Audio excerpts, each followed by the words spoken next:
What's up, guys? Happy New Year.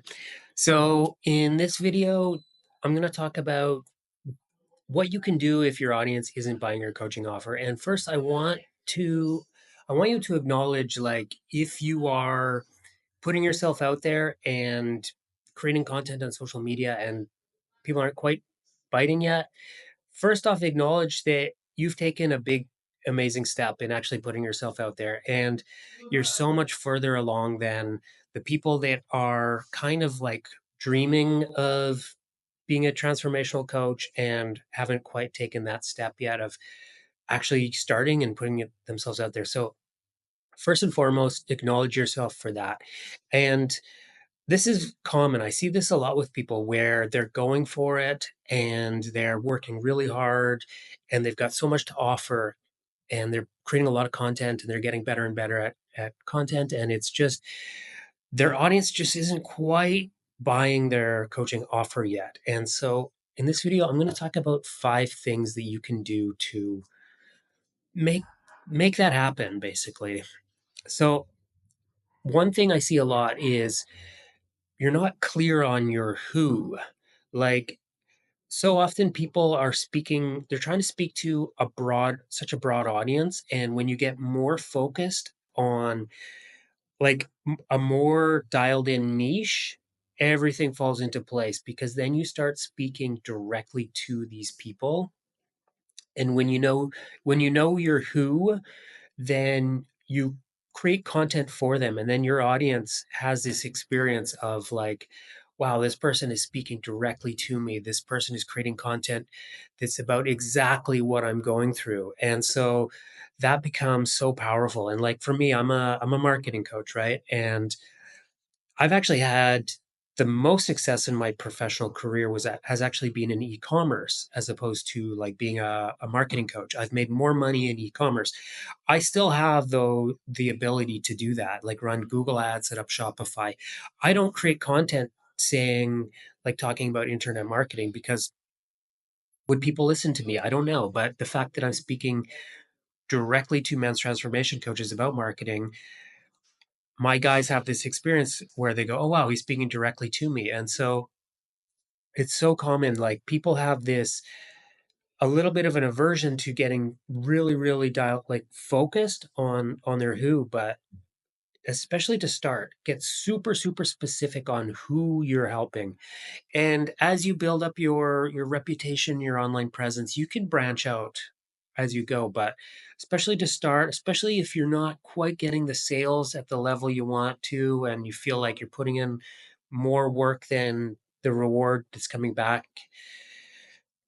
I'm not speaking so clearly today, but get more clear on your who and then you speak their language. As you know, each subculture, each community has their own kind of language, their own way of speaking, their own words that they like to use, and use the language of the people that you serve.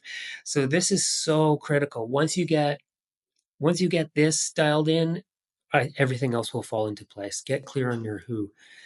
All right, next up, be social. So some of you guys don't need to hear this. You're already doing it, but sometimes online coaches get into this thing where they see themselves as a creator, not a consumer. And I think that's right. That's a powerful frame of mind to be in because social media can definitely take up a lot of our time and energy. And first and foremost, we are creators more so than content consumers. However, I think that really truly appreciating social media, being a fan of other creators, being present online, interacting with your audience, it makes such a big difference than just creating it could be really great content and then just kind of disappearing. Like you want to be, of course, responding to comments, but also liking the the content of your audience if it's authentic, right? And then even engaging, leaving comments on posts that your audience is posting or your colleagues. Really being present on social media and having fun with it, that makes a big difference in terms of people, how connected they feel to you. And then also take each opportunity to open conversations. So as you're going about socializing, in Facebook, Instagram, etc., there are moments where it makes sense to potentially send somebody a DM because maybe you had a nice interaction with them in the comments or whatever the situation may be. But there's always opportunities to open conversations, and take those opportunities. Speak to your audience whenever you have an opening, whenever it's appropriate to be social. It really makes a big difference in growing your business and making sales. Next up, share who you are. So, like, sometimes your audience, they just don't know enough about you to really feel that, as to use our language, that the full body yes. And by sharing videos of you speaking where somebody can actually like see you on camera and be like, oh, that's who that person is, that's how they sound, that's how they move, then they really get to know you. Or sharing glimpses into your world, like the stories in Instagram and Facebook are great for that, but also sharing your story of who you are, how you became the coach that you are today. Let people get to know you.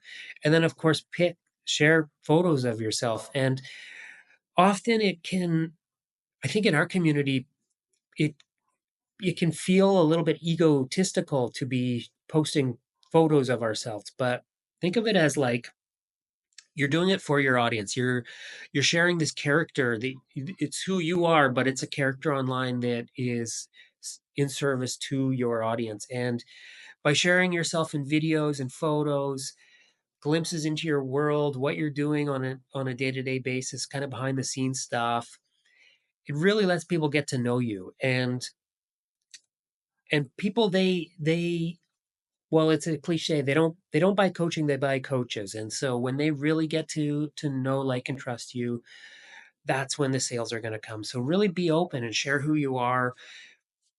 When people can see you speaking, ideally in long form content, they really get to know you, and that's going to make a big difference for you. Next up, emotionally impact your audience. So there's this flow, right, where we're growing our audience, we're nurturing them, we're making offers to them. And sometimes the missing ingredient is just we're not quite emotionally impacting them. We're not arousing feelings in them. And when you really get them to feel something, that's when somebody's going to take action. That's when they're going to opt into your email list. That's when they're going to set up the discovery call, or when they're going to purchase the offer that you've made. And so sometimes we want to agitate their pain, like they say, classically in marketing. Sometimes we want to help them get in touch with their pain because it's bottled up, and it's our job as a facilitator of transformation to help them see that and feel that.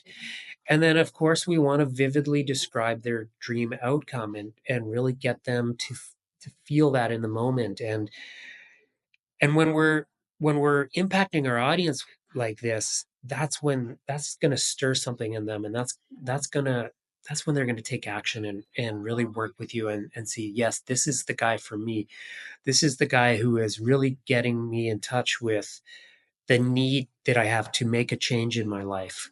So keep that in mind when you're creating your content, your communicating with your audience, is emotionally impact them. And then lastly, include calls to action in your online presence. So offer a lead magnet where it's a very small ask. You're just saying, hey, I've made this free cool thing. If you want to check it out, here it is. Maybe ask for the email address, maybe just get into a private conversation with them in the DMs. But bridging that gap where you're doing your thing, people are watching you. Sometimes the people that are about to buy are invisible to because they're not really engaging in you. They're just watching and they're interested. And then tossing out a call to action is going to bridge that gap. It's going to give them the opportunity to come into your world and invest in working with you. So from time to time, offer a lead magnet. Simply invite your audience to send you a DM.